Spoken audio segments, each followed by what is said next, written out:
2 Samuel, chapter 1.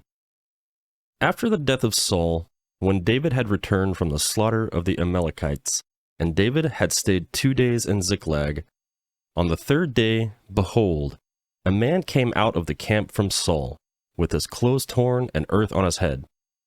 When he came to David, he fell on the earth and showed respect.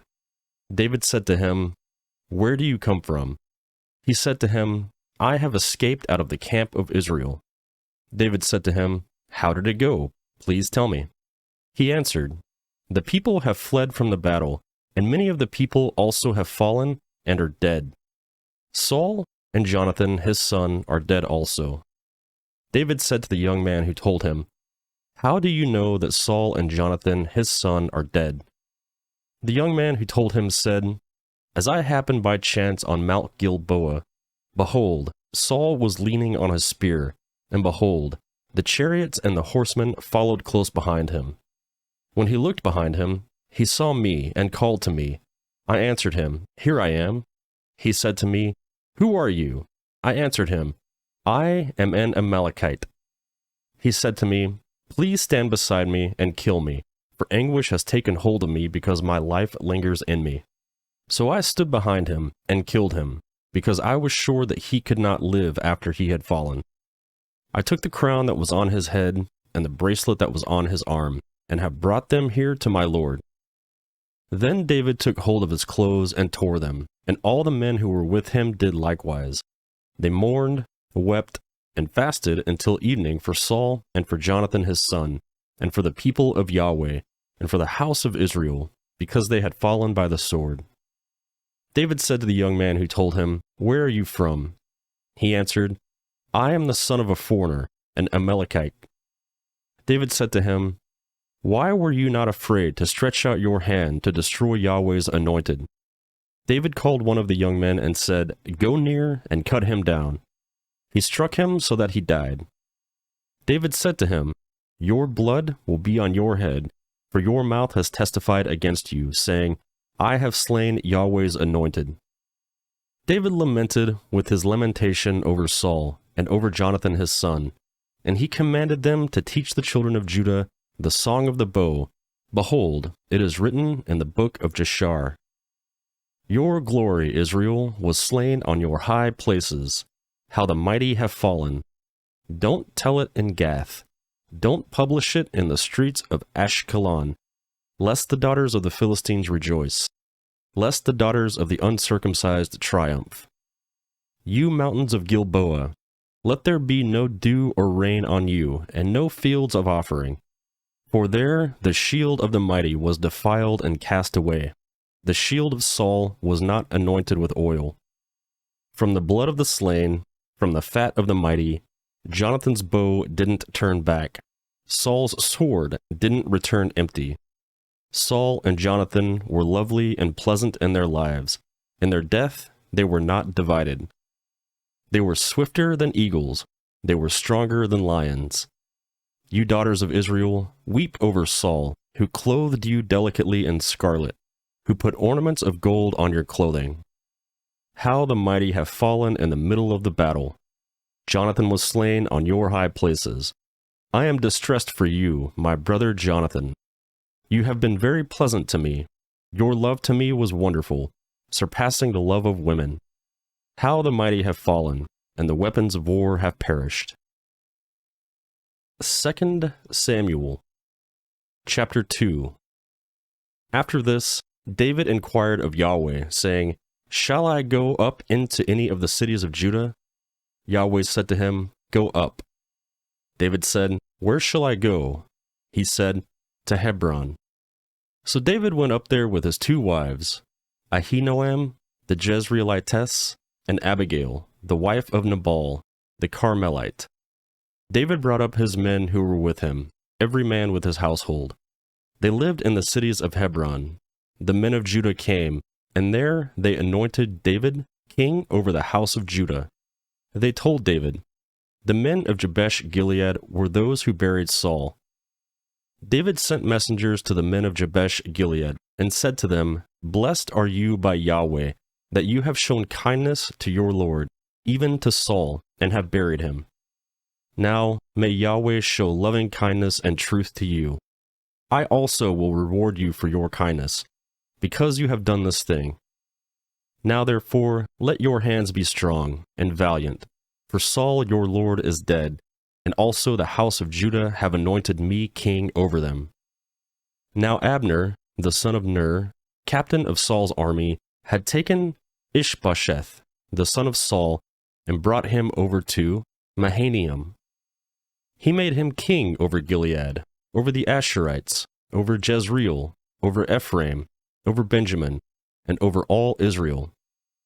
Ishbosheth, Saul's son, was 40 years old when he began to reign over Israel, and he reigned 2 years. But the house of Judah followed David. The time that David was king in Hebron over the house of Judah was 7 years and 6 months. Abner, the son of Ner, and the servants of Ishbosheth, the son of Saul, went out from Mahanaim to Gibeon. Joab, the son of Zeruiah, and David's servants went out, and met them by the pool of Gibeon, and they sat down, the one on the side of the pool, and the other on the other side of the pool. Abner said to Joab, "Please let the young men arise and compete before us." Joab said, "Let them arise." Then they arose and went over by number, 12 for Benjamin, and for Ishbosheth, the son of Saul, and 12 of David's servants. They each caught his opponent by the head, and thrust his sword in his fellow's side, so they fell down together. Therefore that place in Gibeon was called Helkath Hazaraim. The battle was very severe that day, and Abner was beaten, and the men of Israel before David's servants. The 3 sons of Zeruiah were there, Joab, Abishai, and Asahel. Asahel was as light of foot as a wild gazelle. Asahel pursued Abner. He didn't turn to the right hand or to the left hand from following Abner. Then Abner looked behind him and said, "Is that you, Asahel?" He answered, "It is." Abner said to him, "Turn away to your right hand or to your left, and grab one of the young men and take his armor." But Asahel would not turn away from following him. Abner said again to Asahel, "Turn away from following me. Why should I strike you to the ground? How then could I look Joab your brother in the face?" However, he refused to turn away. Therefore, Abner, with the back end of the spear, struck him in the body, so that the spear came out behind him, and he fell down there and died in the same place. As many as came to the place where Asahel fell down and died stood there. But Joab and Abishai pursued Abner. The sun went down when they had come to the hill of the Ammah that lies before Giah by the way of the wilderness of Gibeon. The children of Benjamin gathered themselves together after Abner and became one band, and stood on the top of a hill. Then Abner called to Joab and said, "Shall the sword devour forever? Don't you know that it will be bitterness in the latter end? How long will it be then, before you ask the people to return from following their brothers?"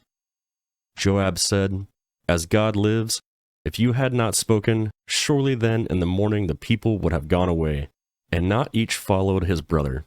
So Joab blew the trumpet, and all the people stood still and pursued Israel no more, and they fought no more. Abner and his men went all that night through the Arabah, and they passed over the Jordan, and went through all Bithron, and came to Mahanaim. Joab returned from following Abner, and when he gathered all the people together, 19 of David's and Asahel's were missing. But David's servant had struck Benjamin Abner's men, so that 360 men died. They took up Asahel and buried him in the tomb of his father, which is in Bethlehem. Joab and his men went all night, and the day broke on them at Hebron. 2 Samuel chapter 3. Now there was a long war between Saul's house and David's house. David grew stronger and stronger, but Saul's house grew weaker and weaker. Sons were born to David in Hebron. His firstborn was Amnon, of Ahinoam the Jezreelitess, and his second, Chileab, of Abigail, the wife of Nabal the Carmelite, and the third, Absalom, the son of Mach, the daughter of Talmai, the king of Geshur, and the fourth, Adoniah, the son of Haggith, and the fifth, Shephatiah, the son of Abital, and the sixth, Ithream, of Eglah, David's wife. These were born to David in Hebron. While there was a war between Saul's house and David's house, Abner made himself strong in Saul's house. Now Saul had a concubine, whose name was Rizpah, the daughter of Aiah. And Ishbosheth said to Abner, "Why have you gone into my father's concubine?"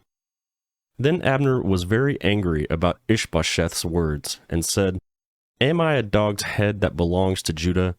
Today I show kindness to your father Saul's house, to his brothers, and to his friends, and have not delivered you into the hand of David. And yet you charge me today with a fault concerning this woman? God do so to Abner, and more also, if, as Yahweh has sworn to David, I don't do even so to him, to transfer the kingdom from Saul's house, and to set up David's throne over Israel and over Judah, from Dan even to Beersheba." He could not answer Abner another word, because he was afraid of him. Abner sent messengers to David on his behalf, saying, "Whose is the land?" and saying, "Make your alliance with me, and behold, my hand will be with you to bring all Israel around you." David said, "Good, I will make a treaty with you, but one thing I require of you, that is, you will not see my face unless you first bring Michal, Saul's daughter, when you come to see my face." David sent messengers to Ishbosheth, Saul's son, saying, "Deliver me my wife Michal, whom I was given to marry for 100 foreskins of the Philistines." Ishbosheth sent and took her from her husband, Paltiel, the son of Laish. Her husband went with her, weeping as he went, and followed her to Bahuriim. Then Abner said to him, "Go, return," and he returned. Abner had communication with the elders of Israel, saying, "In times past, you sought for David to be king over you. Now then, do it. For Yahweh has spoken to David, saying, By the hand of my servant David, I will save my people Israel out of the hand of the Philistines, and out of the hand of all their enemies." Abner also spoke in the ears of Benjamin, and Abner went also to speak in the ears of David and Hebron all that seemed good to Israel and to the whole house of Benjamin. So Abner came to David to Hebron, and 20 men with him. David made Abner and the men who were with him a feast. Abner said to David, "I will arise and go, and will gather all Israel to my lord the king, that they may make a covenant with you, and that you may reign over all that your soul desires." David sent Abner away, and he went in peace. Behold, David's servants and Joab came from a raid and brought in a great plunder with them. But Abner was not with David in Hebron, for he had sent him away, and he had gone in peace. When Joab and all the army who was with him had come, they told Joab, "Abner, the son of Ner, came to the king, and he has sent him away, and he has gone in peace." Then Joab came to the king, and said, "What have you done? Behold, Abner came to you. Why is it that you have sent him away, and he is already gone? You know Abner, the son of Ner. He came to deceive you, and to know your going out and your coming in, and to know all that you do." When Joab had come out from David, he sent messengers after Abner, and they brought him back from the well of Sirah, but David didn't know it. When Abner had returned to Hebron, Joab took him aside into the middle of the gate to speak with him quietly, and struck him there in the body, so that he died for the blood of Asahel his brother. Afterward, when David heard of it, he said, "I and my kingdom are guiltless before Yahweh forever of the blood of Abner, the son of Ner. Let it fall on the head of Joab, and on all his father's house. Let there not fail from the house of Joab one who has a discharge, or who is a leper, or who leans on a staff, or who falls by the sword, or who lacks bread." So Joab and Abishai his brother killed Abner, because he had killed their brother Asahel at Gibeon in the battle. David said to Joab and to all the people who were with him, "Tear your clothes and clothe yourselves with sackcloth, and mourn in front of Abner. King David followed the bier. They buried Abner in Hebron, and the king lifted up his voice and wept at Abner's grave, and all the people wept. The king lamented for Abner and said, "Should Abner die as a fool dies? Your hands weren't bound, and your feet weren't put into fetters. As a man falls before the children of iniquity, so you fell." All the people wept again over him. All the people came to urge David to eat bread while it was yet day. But David swore, saying, "God do so to me, and more also, if I taste bread or anything else until the sun goes down." All the people took notice of it, and it pleased them, as whatever the king did pleased all the people. So all the people and all Israel understood that day that it was not of the king to kill Abner, the son of Ner. The king said to his servants, "Don't you know that a prince and a great man has fallen today in Israel? I am weak today, though anointed king. These men, the sons of Zeruiah, are too hard for me. May Yahweh reward the evildoer according to his wickedness." 2 Samuel chapter 4. When Saul's son heard that Abner was dead in Hebron, his hands became feeble, and all the Israelites were troubled. Saul's son had 2 men who were captains of raiding bands. The name of one was Baanah, and the name of the other was Rechab, the sons of Rimmon, the Beerothite, of the children of Benjamin. For Beeroth also is considered a part of Benjamin, and the Beerothites fled to Gideon, and have lived as foreigners there until today. Now Jonathan, Saul's son, had a son who was lame in his feet. He was 5 years old when the news came about Saul and Jonathan out of Jezreel, and his nurse picked him up and fled. As she hurried to flee, he fell and became lame. His name was Mephibosheth. The sons of Rimmon, the Beerothite, Rechab and Baanah, went out and came at about the heat of the day to the house of Ishbosheth as he took his rest at noon. They came there into the middle of the house as though they would have fetched wheat, and they struck him in the body. And Rechab and Baanah, his brother, escaped. Now, when they came into the house as he lay on his bed in his bedroom, they struck him, killed him, beheaded him, and took his head, and went by the way of the Arabah all night. They brought the head of Ishbosheth to David to Hebron, and said to the king, "Behold, the head of Ishbosheth, the son of Saul, your enemy, who sought your life. Yahweh has avenged my lord the king today of Saul, and of his offspring." David answered Rechab and Baanah his brother, the sons of Rimmon the Beerothite, and said to them, "As Yahweh lives, who has redeemed my soul out of all adversity? When someone told me, 'Behold, Saul is dead,' thinking that he brought good news, I seized him and killed him in Ziklag, which was the reward I gave him for the news. How much more, when wicked men have slain a righteous person in his own house on his bed, should I not now require his blood from your hand, and rid the earth of you?" David commanded his young men, and they killed them, cut off their hands and their feet, and hanged them beside the pool in Hebron. But they took the head of Ishbosheth and buried it in Abner's grave in Hebron. 2 Samuel chapter 5. Then all the tribes of Israel came to David at Hebron and spoke, saying, "Behold, we are your bone and your flesh. In times past, when Saul was king over us, it was you who led Israel out and in. Yahweh said to you, 'You will be shepherd of my people Israel, and you will be prince over Israel.' So all the elders of Israel came to the king to Hebron, and King David made a covenant with them in Hebron before Yahweh, and they anointed David king over Israel. David was 30 years old when he began to reign, and he reigned 40 years. In Hebron, he reigned over Judah 7 years and 6 months, and in Jerusalem, he reigned 33 years over all Israel and Judah. The king and his men went to Jerusalem against the Jebusites, the inhabitants of the land, who spoke to David, saying, "The blind and the lame will keep you out of here," thinking, David can't come in here. Nevertheless, David took the stronghold of Zion. This is David's city. David said on that day, "Whoever strikes the Jebusites, let him go up to the watercourse and strike those lame and blind, who are hated by David's soul." Therefore they say, "The blind and the lame can't come into the house."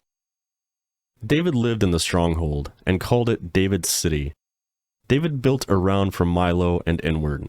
David grew greater and greater, for Yahweh, the King of armies, was with him. Hariam, king of Tyre, sent messages to David with cedar trees, carpenters, and masons, and they built David a house. David perceived that Yahweh had established him king over Israel, and that he had exalted his kingdom for his people Israel's sake. David took more concubines and wives for himself out of Jerusalem, after he had come from Hebron, and more sons and daughters were born to David. These are the names of those who were born to him in Jerusalem: Shammua, Shobab, Nathan, Solomon, Ibhar, Elishua, Nepheg, Japhia, Elishama, Eliada, and Eliphalet. When the Philistines heard that they had anointed King David over Israel, all the Philistines went up to seek David, but David heard about it and went down to the stronghold. Now the Philistines had come and spread themselves in the valley of Rephaim. David inquired of Yahweh, saying, "Shall I go up against the Philistines? Will you deliver them into my hand?" Yahweh said to David, "Go up, for I will certainly deliver the Philistines into your hand." David came to Baal Perazim, and David struck them there. Then he said, "Yahweh has broken my enemies before me, like the breach of waters." Therefore he called the name of that place Baal Perazim. They left their images there, and David and his men took them away. The Philistines came up yet again, and spread themselves in the valley of Rephaim. When David inquired of Yahweh, he said, "You shall not go up. Circle around behind them and attack them in front of the mulberry trees. When you hear the sound of marching in the tops of the mulberry trees, then stir yourselves up, for then Yahweh has gone out before you to strike the army of the Philistines." David did so, as Yahweh commanded him, and struck the Philistines all the way from Geba to Gezer.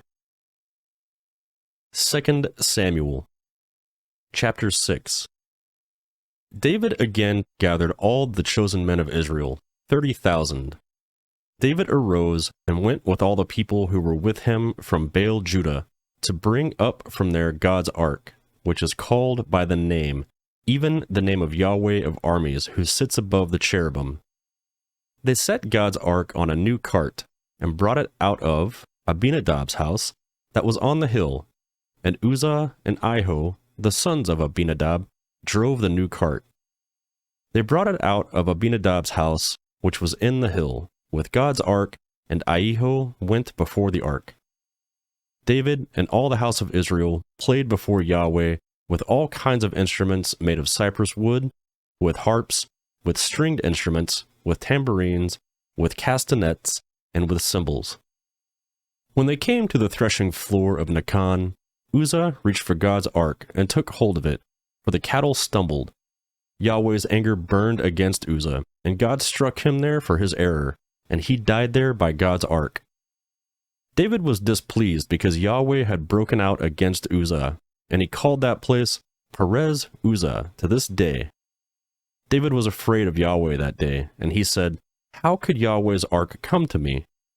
So David would not move Yahweh's ark to be with him in David's city, but David carried it aside into Obed-Edom, the Gittite's house. Yahweh's ark remained in Obed-Edom, the Gittite's house, 3 months, and Yahweh blessed Obed-Edom and all his house. King David was told, "Yahweh has blessed the house of Obed-Edom and all that belongs to him because of God's ark." So David went and brought up God's ark from the house of Obed-Edom into David's city with joy. When those who bore Yahweh's ark had gone 6 paces, he sacrificed an ox and a fattened calf. David danced before Yahweh with all his might, and David was clothed in a linen ephod. So David and all the house of Israel brought up Yahweh's ark with shouting and with the sound of the trumpet. As Yahweh's ark came into David's cities, Michal, the daughter of Saul, looked out through the window and saw King David leaping and dancing before Yahweh, and she despised him in her heart. They brought in Yahweh's ark and set it in its place in the middle of the tent that David had pitched for it. And David offered burnt offerings and peace offerings before Yahweh. When David had finished offering the burnt offering and the peace offerings, he blessed the people in the name of Yahweh of armies. He gave to all the people, even among the whole multitude of Israel, both to men and women, to everyone a portion of bread, dates and raisins. So all the people departed, each to his own house. Then David returned to bless his household. Michal, the daughter of Saul, came out to meet David and said, "How glorious the king of Israel was today, who uncovered himself to gaze in the eyes of his servants' maids, as one of the vain fellows shamelessly uncovers himself." David said to Michal, "It was before Yahweh, who chose me above your father and above all his house, to appoint me prince over the people of Yahweh, over Israel. Therefore, I will celebrate before Yahweh. I will be yet more undignified than this, and will be worthless in my own sight. But the maids of whom you have spoken will honor me." Michal, the daughter of Saul, had no child to the day of her death. 2 Samuel chapter 7. When the king lived in his house, and Yahweh had given him rest from all his enemies all around, the king said to Nathan the prophet, "See now, I dwell in a house of cedar, but God's ark dwells within curtains." Nathan said to the king, "Go, do all that is in your heart, for Yahweh is with you." That same night, Yahweh's word came to Nathan, saying, "Go and tell my servant David, Yahweh says, should you build me a house for me to dwell in? For I have not lived in a house since the day that I brought the children of Israel up out of Egypt, even to this day. But I have moved around in a tent and in a tabernacle. In all places in which I have walked with the children of Israel, did I say a word to anyone from the tribes of Israel whom I commanded to be shepherd of my people Israel, saying, Why have you not built me a house of cedar?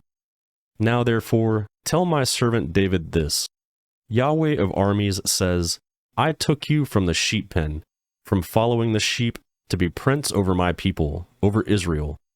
I have been with you wherever you went, and have cut off all your enemies from before you. I will make you a great name, like the name of the great ones who are in the earth.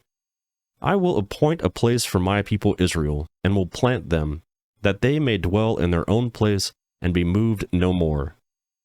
The children of wickedness will not afflict them any more, as at the first, and as from the day that I commanded judges to be over my people Israel. I will cause you to rest from all your enemies.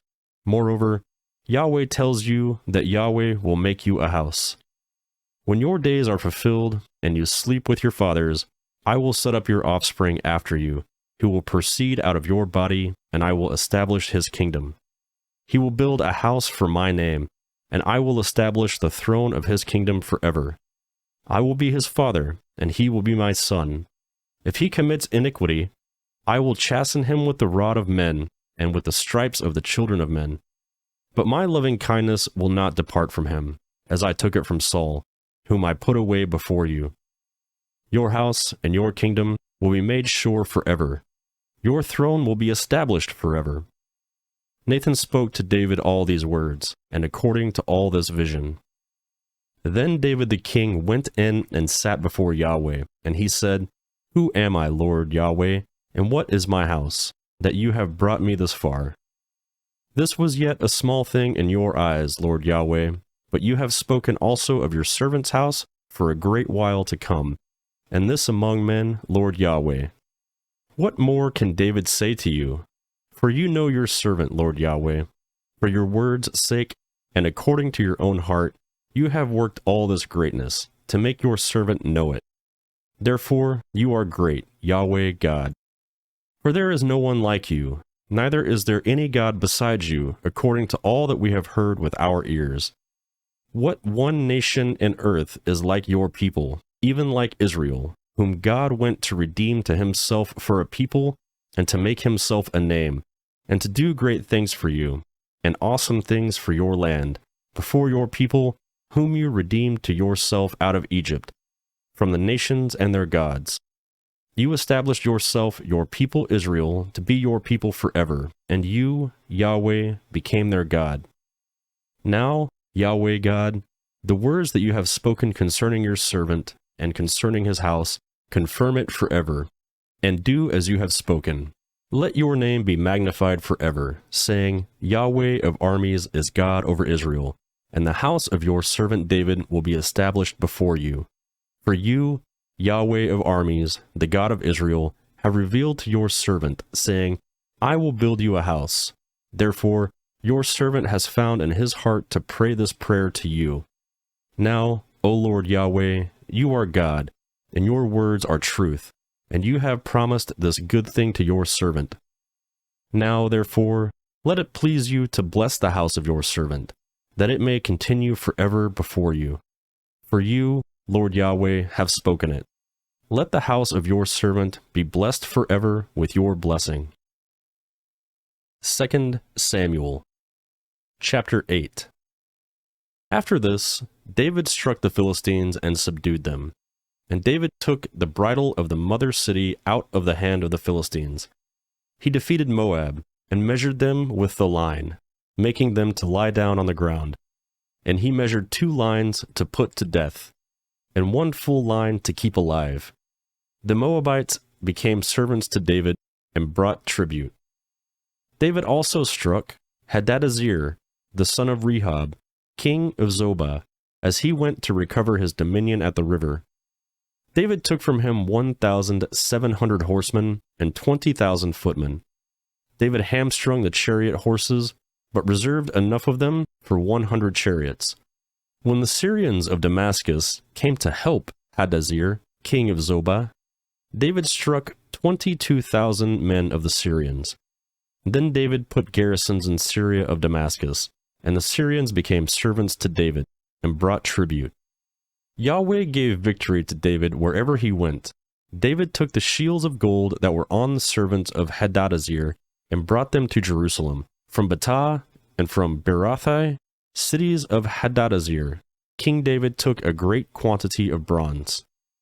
When Toi, king of Hamath, heard that David had struck all the army of Hadadezer, then Toi sent Joram, his son, to King David to greet him and to bless him, because he had fought against Hadadezer and struck him, for Hadadezer had warred with Toi. Joram brought with him vessels of silver, vessels of gold, and vessels of bronze. King David also dedicated these to Yahweh, with the silver and gold that he dedicated of all the nations which he subdued, of Syria, of Moab, and the children of Ammon, of the Philistines, of Amalek, and of the plunder of Hadadezer, son of Rehob, king of Zobah. David earned a reputation when he returned from striking down 18,000 men of the Syrians in the Valley of Salt. He put garrisons in Edom. Throughout all Edom he put garrisons, and all the Edomites became servants to David. Yahweh gave victory to David wherever he went. David reigned over all Israel, and David executed justice and righteousness for all his people. Joab, the son of Zeruiah, was over the army. Jehoshaphat, the son of Ahilud, was recorder. Zadok, the son of Hithub, and Himelech, the son of Abithar, were priests. Sariah was scribe. Benaiah, the son of Jehodiah, was over the Cherethites and the Pelethites, and David's sons were chief ministers. 2 Samuel chapter 9. David said, Is there yet any who is left of Saul's house, that I may show him kindness for Jonathan's sake? There was of Saul's house a servant, whose name was Ziba, and they called him to David. And the king said to him, Are you Ziba? He said, I am your servant. The king said, Is there not yet any of Saul's house, that I may show the kindness of God to him? Ziba said to the king, Jonathan still has a son who was lame in his feet. The king said to him, "Where is he?" Zibiah said to the king, "Behold, he is in the house of Machir, the son of Amiel, in Lob-debar." Then King David went and brought him out of the house of Machir, the son of Amiel, from Lo-debar. Mephibosheth, the son of Jonathan, the son of Saul, came to David, fell on his face, and showed respect. David said, "Mephibosheth?" He answered, "Behold, your servant." David said to him, "Don't be afraid, for I will surely show you kindness for Jonathan your father's sake, and will restore to you all the land of Saul your father. You will eat bread at my table continually."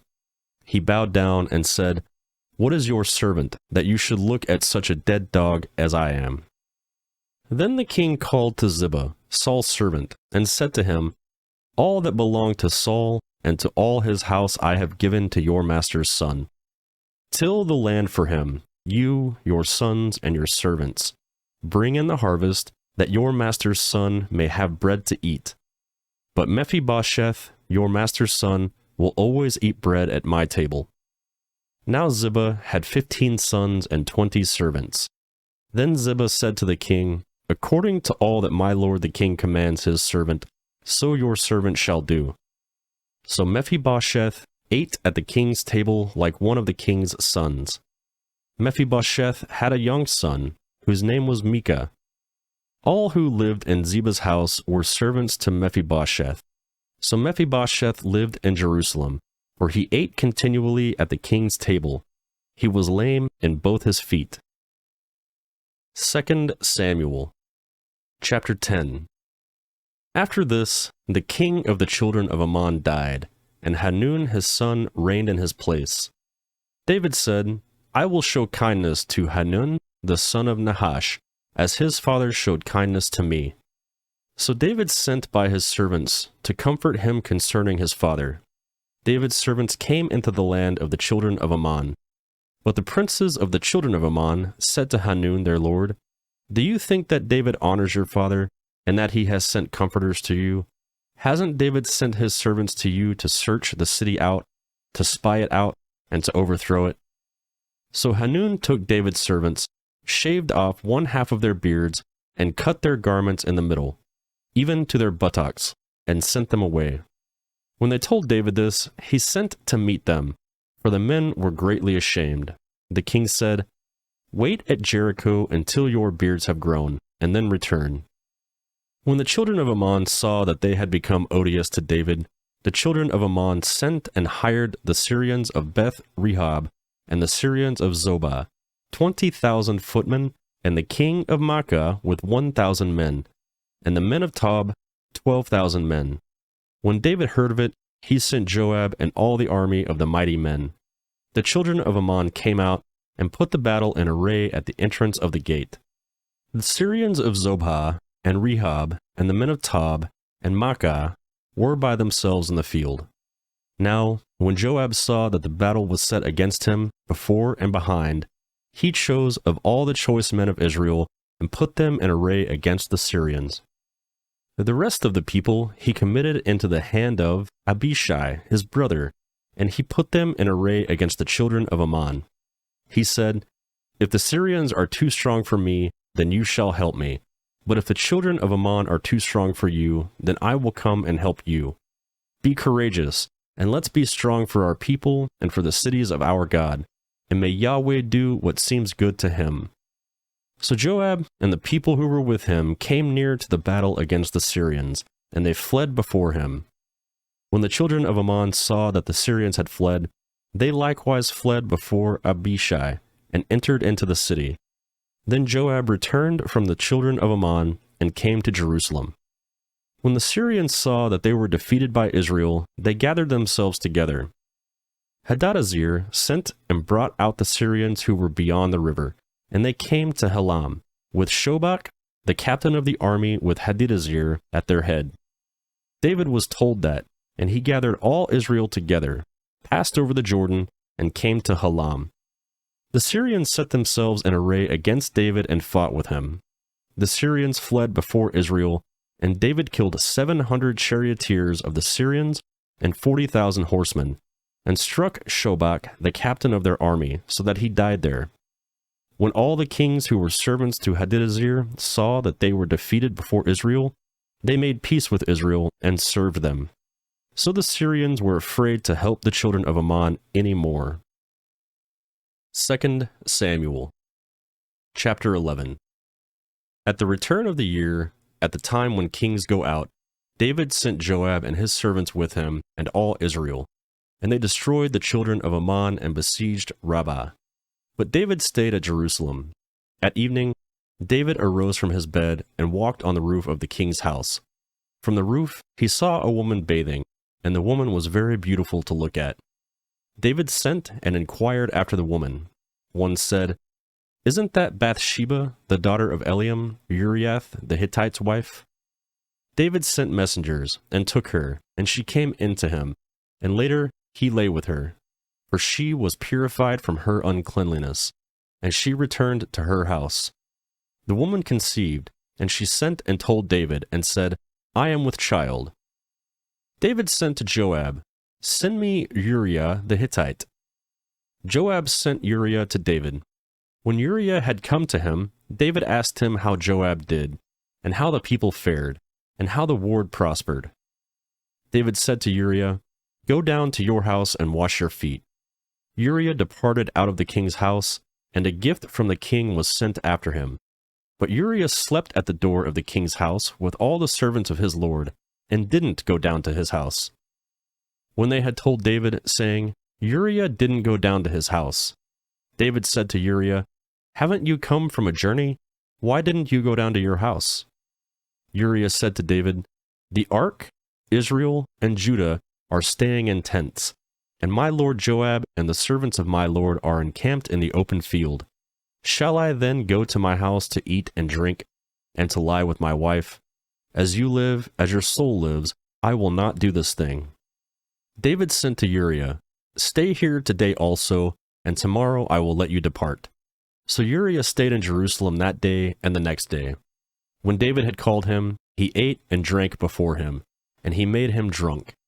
At evening, he went out to lie on his bed with the servants of his lord, but didn't go down to his house. In the morning, David wrote a letter to Joab and sent it by the hand of Uriah. He wrote in the letter, saying, "Send Uriah to the forefront of the hottest battle, and retreat from him, that he may be struck and die." When Joab kept watch on the city, he assigned Uriah to the place where he knew that valiant men were. The men of the city went out and fought with Joab. Some of the people fell, even of David's servants, and Uriah the Hittite died also. Then Joab sent and told David all the things concerning the war, and he commanded the messengers, saying, "When you have finished telling all the things concerning the war to the king, it shall be that, if the king's wrath arise, and he asks you, 'Why did you go so near to the city to fight? Didn't you know that they would shoot from the wall? Who struck Ebelmelech, the son of Jerubbesheth? Didn't a woman cast an upper millstone on him from the wall, so that he died at Thebez? Why did you go so near the wall?' Then you shall say, 'Your servant Uriah the Hittite is also dead.'" So the messenger went, and came, and showed David all that Joab had sent for him.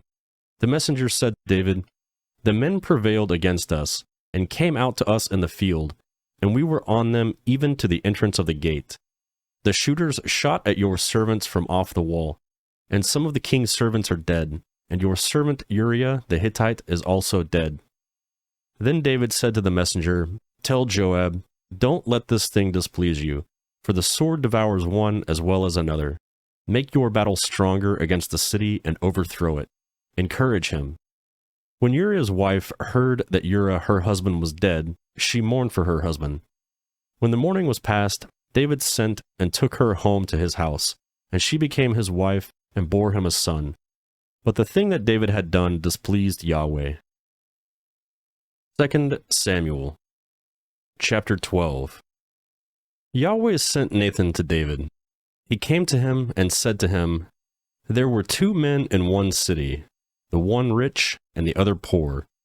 The rich man had very many flocks and herds, But the poor man had nothing except one little ewe lamb, which he had bought and raised. It grew up together with him and his children. It ate of his own food, drank of his own cup, and lay in his bosom, and was like a daughter to him. A traveler came to the rich man, and he didn't want to take of his own flock and of his own herd to prepare for the wayfaring man who had come to him, but took the poor man's lamb and prepared it for the man who had come to him. David's anger burned hot against the man, and he said to Nathan, "As Yahweh lives, the man who has done this deserves to die. He must restore the lamb fourfold because he did this thing and because he had no pity."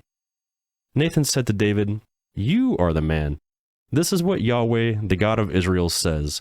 I anointed you king over Israel, and I delivered you out of the hand of Saul. I gave you your master's house and your master's wives into your bosom, and gave you the house of Israel and of Judah. And if that would have been too little, I would have added to you many more such things. Why have you despised Yahweh's word, to do that which is evil in his sight? You have struck Uriah the Hittite with the sword, and have taken his wife to be your wife, and have slain him with the sword of the children of Ammon. Now therefore, the sword shall never depart from your house, because you have despised me, and have taken Uriah the Hittite's wife to be your wife. This is what Yahweh says, Behold, I will raise up evil against you out of your own house, and I will take your wives before your eyes and give them to your neighbor, and he will lie with your wives in the sight of this sun.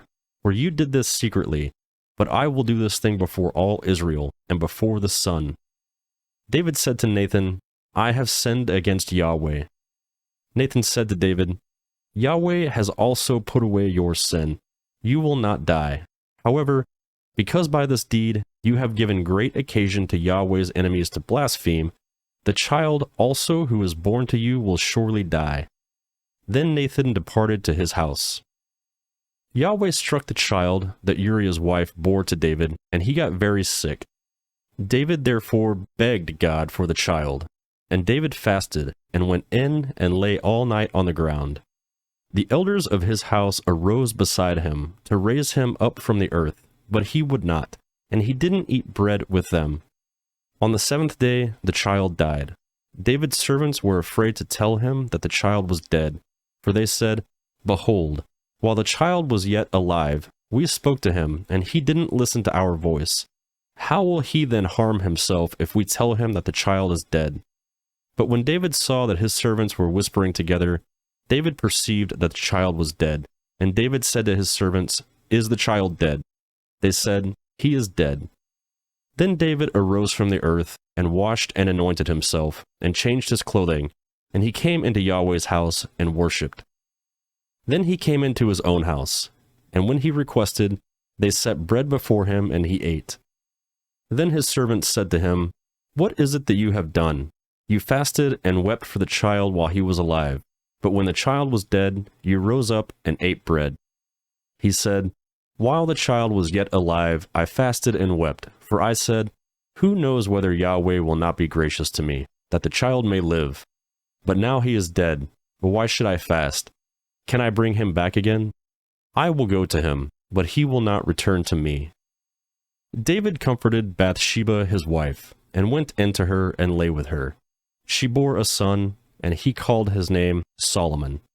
Yahweh loved him, and he sent by the hand of Nathan the prophet, and he named him Jedidiah for Yahweh's sake.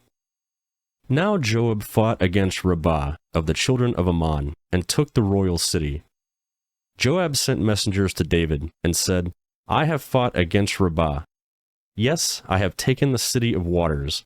Now therefore, gather the rest of the people together, and encamp against the city and take it, lest I take the city, and it be called by my name. David gathered all the people together, and went to Rabbah, and fought against it, and took it. He took the crown of their king from off his head, and its weight was a talent of gold, and in it were precious stones, and it was set on David's head. He brought a great quantity of plunder out of the city. He brought out the people who were in it, and put them to work under saws, under pickaxes, under axes of iron, and made them go to the brick kiln. And he did so to all the cities of the children of Ammon. Then David and all the people returned to Jerusalem. 2 Samuel chapter 13. After this, Absalom, the son of David, had a beautiful sister, whose name was Tamar. And Ammon, the son of David, loved her. Ammon was so troubled that he became sick because of his sister Tamar, for she was a virgin, and it seemed hard to Ammon to do anything to her.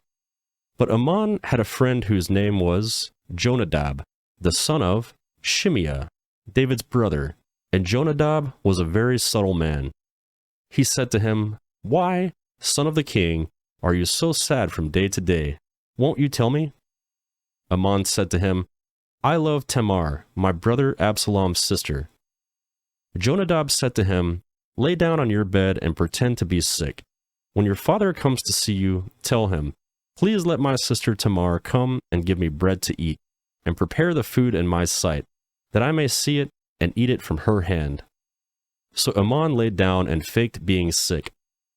When the king came to see him, Ammon said to the king, "Please let my sister Tamar come and make me a couple of cakes in my sight, that I may eat from her hand." Then David sent home to Tamar, saying, "Go now to your brother Ammon's house, and prepare food for him." So Tamar went to her brother Ammon's house, and he was lying down. She took dough, kneaded it, made cakes in his sight, and baked the cakes. She took the pan and poured them out before him, and he refused to eat. Ammon said, "Have all men leave me." Then every man went out from him. Ammon said to Tamar, "Bring the food into the room, that I may eat from your hand." Tamar took the cakes which she had made, and brought them into the room to Ammon her brother. When she had brought them near to him to eat, he took hold of her, and said, "Come, lie with me, my sister." She answered him, "No, my brother, do not force me, for no such thing ought to be done in Israel. Don't you do this folly. As for me, where would I carry my shame? And as for you, you will be as one of the fools of Israel. Now therefore, please speak to the king, for he will not withhold me from you." However, he would not listen to her voice, but being stronger than she, he forced her and lay with her. Then Amnon hated her with exceedingly great hatred, for the hatred with which he hated her was greater than the love which he had loved her. Ammon said to her, "Arise, be gone." She said to him, "Not so, because this great wrong in sending me away is worse than the other that you did to me." But he would not listen to her. He then called his servant who ministered to him and said, "Now put this woman out from me, and bolt the door after her." She had a garment of various colors on her, for the king's daughters who were virgins dressed in such robes. Then his servant brought her out and bolted the door after her. Tamar put ashes on her head and tore her garment of various colors that was on her, and she laid her hand on her head and went on her way, crying aloud as she went. Absalom, her brother, said to her, "Has Ammon, your brother, been with you? But now hold your peace, my sister. He is your brother. Don't take this thing to heart." So Tamar remained desolate in her brother Absalom's house. But when King David heard of all these things, he was very angry. Absalom spoke to Ammon neither good nor bad, for Absalom hated Ammon because he had forced his sister Tamar. After 2 full years, Absalom had sheep shearers in Baal Hazor, which is beside Ephraim, and Absalom invited all the king's sons. Absalom came to the king and said, "See now, your servant has sheep shearers. Please let the king and his servants go with your servant." The king said to Absalom, "No, my son, let's not all go, lest we be burdensome to you." He pressed him. However, he would not go, but blessed him. Then Absalom said, "If not, please let my brother Ammon go with us." The king said, "Why should he go with you?" But Absalom pressed him, and he let Ammon and all the king's sons go with him. Absalom commanded his servants, saying, "Mark now, when Ammon's heart is merrier with wine, and when I tell you, 'Strike Ammon,' then kill him. Don't be afraid. Haven't I commanded you? Be courageous and be valiant." The servants of Absalom did to Ammon as Absalom had commanded, Then all the king's sons arose, and every man got up on his mule and fled. While they were on the way, the news came to David, saying, Absalom has slain all the king's sons, and there is not one of them left. Then the king arose, and tore his garments, and lay on the earth, and all his servants stood by with their clothes torn. Jonadab, the son of Shemaiah, David's brother, answered, Don't let my lord suppose that they have killed all the young men, the king's sons, for Amnon only is dead. For by the appointment of Absalom, this has been determined from the day that he forced his sister Tamar. Now therefore, don't let my lord the king take the thing to his heart, to think that all the king's sons are dead, for only Amnon is dead. But Absalom fled. The young man who kept the watch lifted up his eyes and looked, and behold, many people were coming by way of the hillside behind him. Jonadab said to the king, Behold, the king's sons are coming. It is as your servant said. As soon as he had finished speaking, behold, the king's sons came, and lifted up their voices and wept. The king also and all his servants wept bitterly. But Absalom fled, and went to Talmai, the son of Ammihur, king of Geshur. David mourned for his son every day. So Absalom fled and went to Geshur, and was there for 3 years. King David longed to go out to Absalom, for he was comforted concerning Amnon, since he was dead. 2 Samuel, chapter 14. Now Joab, the son of Zeruiah, perceived that the king's heart was toward Absalom. Joab sent to Tekoa, and brought a wise woman from there, and said to her, Please act like a mourner, and put on mourning clothes, please, and don't anoint yourself with oil, but be as a woman who has mourned a long time for the dead. Go in to the king and speak like this to him. So Joab put the words in her mouth. When the woman of Tekoa spoke to the king, she fell on her face to the ground, showed respect, and said, Help, O king! The king said to her, What ails you? She answered, Truly I am a widow, and my husband is dead. Your servant had 2 sons, and they both fought together in the field, and there was no one to part them. But the one struck the other and killed him. Behold, the whole family has risen against your servant. And they say, Deliver him who struck his brother, that we may kill him for the life of his brother whom he killed, and so destroy the heir also. Thus they would quench my coal which is left, and would leave to my husband neither name nor remainder on the surface of the earth. The king said to the woman, Go to your house, and I will give a command concerning you.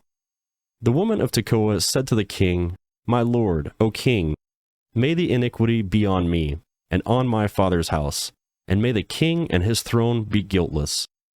The king said, Whoever says anything to you, bring him to me, and he will not bother you any more. Then she said, Please let the king remember Yahweh your God, that the avenger of blood destroy not any more, lest they destroy my son. He said, As Yahweh lives, not one hair of your son shall fall to the earth. And then the woman said, Please let your servant speak a word to my lord the king. He said, Say on. The woman said, Why then have you devised such a thing against the people of God? For in speaking this word the king is as one who is guilty, in that the king does not bring home again his banished one. For we must die, and are like water spilled on the ground, which can't be gathered up again. Neither does God take away life, but devises means, that he who is banished not be an outcast from him. Now therefore, seeing that I have come to speak this word to my lord the king, it is because the people have made me afraid. Your servant said, I will now speak to the king. It may be that the king will perform the request of his servant. For the king will hear, to deliver his servant out of the hand of the man who would destroy me and my son together out of the inheritance of God. Then your servant said, Please let the word of my lord the king bring rest. For as an angel of God, so is my lord the king to discern good and bad. May Yahweh, your God, be with you. Then the king answered this woman, Please don't hide anything from me that I ask you. The woman said, Let my lord the king now speak. The king said, Is the hand of Joab with you in all this?" The woman answered, "As your soul lives, my lord the king, no one can turn to the right hand or to the left hand from anything that my lord the king has spoken. For your servant Joab urged me, and he put all these words in the mouth of your servant. Your servant Joab has done this thing to change the face of the matter. My lord is wise, according to the wisdom of an angel of God, to know all things that are in the earth." The king said to Joab, "Behold now, I have granted this thing. Go therefore, and bring the young man Absalom back." Joab fell to the ground on his face, showed respect, and blessed the king. Joab said, "Today your servant knows that I have found favor in your sight, my lord, O king, and that the king has performed the request of his servant." So Joab arose and went to Geshur, and brought Absalom to Jerusalem. The king said, "Let him return to his own house, but let him not see my face." So Absalom returned to his own house, and didn't see the king's face. Now in all Israel there was no one to be so much praised as Absalom for his beauty. From the sole of his foot even to the crown of his head, there was no defect in him. When he cut his hair of his head, now it was at every year's end that he cut it, because it was heavy on him, therefore he cut it. He weighed the hair of his head at 200 shekels after the king's weight. 3 sons were born to Absalom, and 1 daughter, whose name was Tamar. She was the woman with a beautiful face. Absalom lived 2 full years in Jerusalem, and he didn't see the king's face. Then Absalom sent for Joab, to send him to the king, but he would not come to him. Then he sent again a second time, but he would not come. Therefore he said to his servants, "Behold, Joab's field is near mine, and he is barely there. Go and set it on fire." So Absalom's servant set the field on fire. Then Joab arose and came to Absalom to his house, and said to him, "Why have your servants set my field on fire?" Absalom answered Joab, "Behold, I sent to you, saying, 'Come here, that I may send you to the king, to say, Why have I come from Geshur? It would be better for me to be there still. Now therefore, let me see the king's face, and if there is iniquity in me, let him kill me.'" So Joab came to the king and told him, and when he had called for Absalom, he came to the king and bowed himself on his face to the ground before the king, and the king kissed Absalom. 2 Samuel chapter 15. After this, Absalom prepared a chariot and horses for himself, and 50 men to run before him. Absalom rose up early and stood beside the way of the gate. When any man had a suit which should come to the king for judgment, then Absalom called to him and said, "What city are you from?" He said, "Your servant is of one of the tribes of Israel."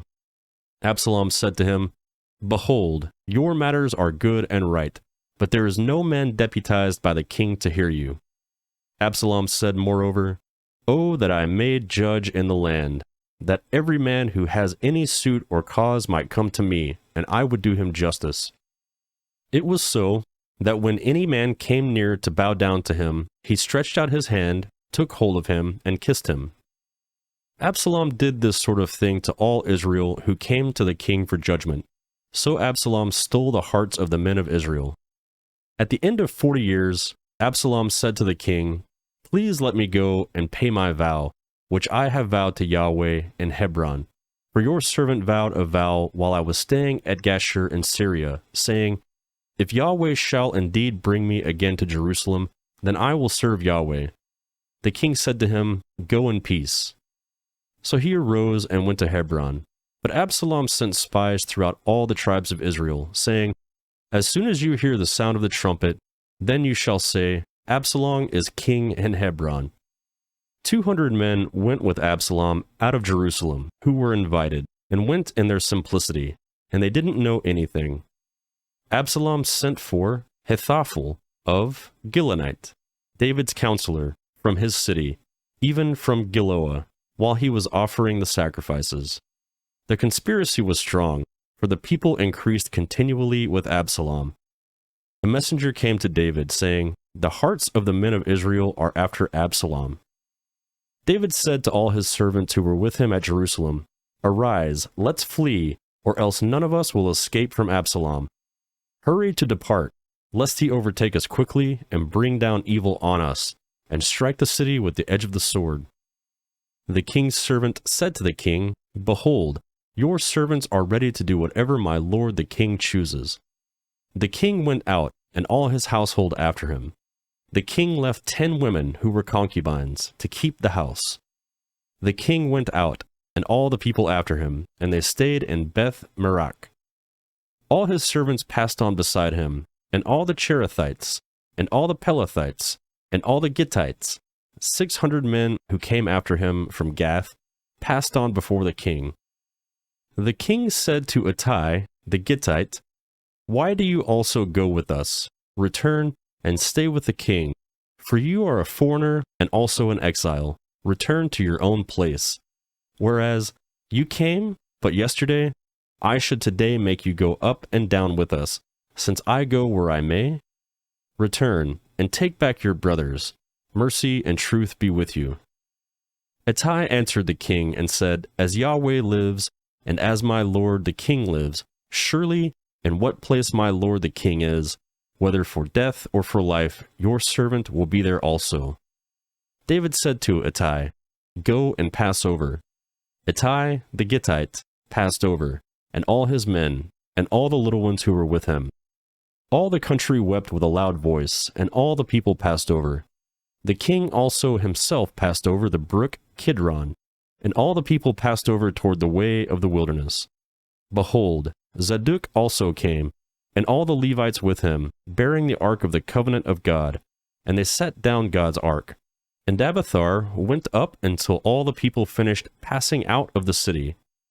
The king said to Zadok, "Carry God's ark back into the city. If I find favor in Yahweh's eyes, he will bring me again and show me both it and his habitation. But if he says, I have no delight in you, behold, here I am. Let him do to me as seems good to him." The king said also to Zadok, the priest, "Aren't you a seer? Return into the city in peace, and your 2 sons with you, Amaz, your son, and Jonathan, the son of Abithar. Behold, I will stay at the forts of the wilderness until word comes from you to inform me." Zadok, therefore, and Abithar carried God's ark to Jerusalem again, and stayed there. David went up by the ascent of the Mount of Olives, and wept as he went up, and he had his head covered and went barefoot. All the people who were with him, each covered his head, and they went up, weeping as they went. Someone told David, saying, "Ahithophel is among the conspirators with Absalom." David said, "Yahweh, please turn the counsel of Ahithophel into foolishness." When David had come to the top, where God was worshipped, behold, Hushai the Archite came to meet him with his tunic torn and earth on his head. David said to him, "If you pass on with me, then you will be a burden to me. But if you return to the city and tell Absalom, I will be your servant, O king, as I have been your father's servant in time past, so I will now be your servant. Then will you defeat for me the counsel of Ahithophel. Don't you have Zadok and Abiathar the priests there with you?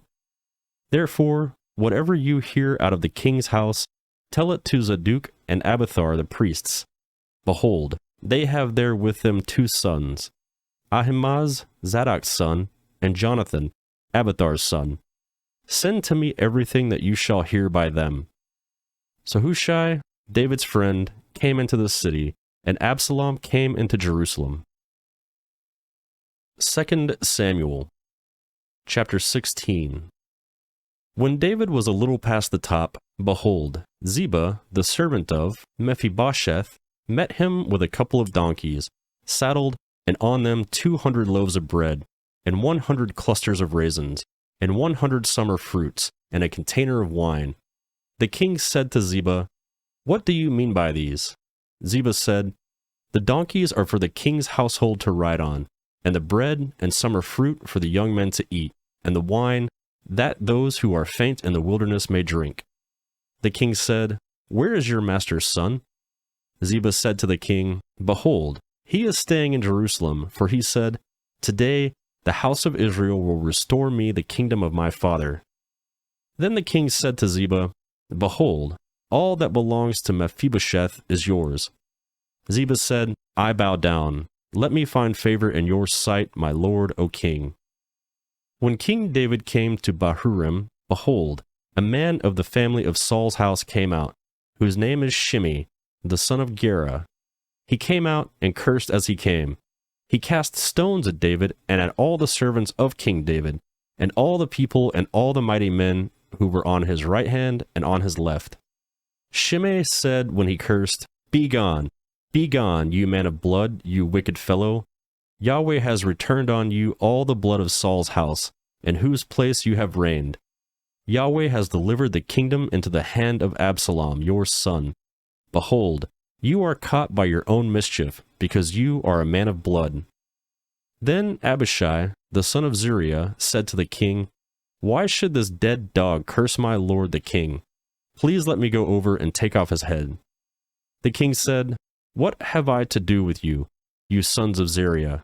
Because he curses, and because Yahweh has said to him, 'Curse David,' who then shall say, 'Why have you done so?'" David said to Abishai and to all his servants, "Behold, my son, who came out of my bowels, seeks my life. How much more this Benjamite? Now, leave him alone, and let him curse, for Yahweh has invited him. It may be that Yahweh will look on the wrong done to me, and that Yahweh will repay me good for the cursing of me today." So David and his men went by the way, and Shimei went along on the hillside opposite him, and cursed as he went, threw stones at him, and threw dust. The king and all the people who were with him arrived weary, and he refreshed himself there. Absalom and all the people, the men of Israel, came to Jerusalem, and Ahithophel with him. When Hushai the Archonite, David's friend, had come to Absalom, Hushai said to Absalom, "Long live the king! Long live the king!" Absalom said to Hushai, "Is this your kindness to your friend? Why didn't you go with your friend?" Hushai said to Absalom, "No, but whomever Yahweh and this people and all the men of Israel have chosen, I will be his, and I will stay with him. Again, whom should I serve? Shouldn't I serve in the presence of his son? As I have served in your father's presence, so I will be in your presence." Then Absalom said to Ahithophel, "Give your counsel, what shall we do?" Ahithophel said to Absalom, "Go into your father's concubines that he has left to keep the house. Then all Israel will hear that you are abhorred by your father. Then the hands of all who are with you will be strong." So they spread a tent for Absalom on the top of the house, and Absalom went into his father's concubines in the sight of all Israel.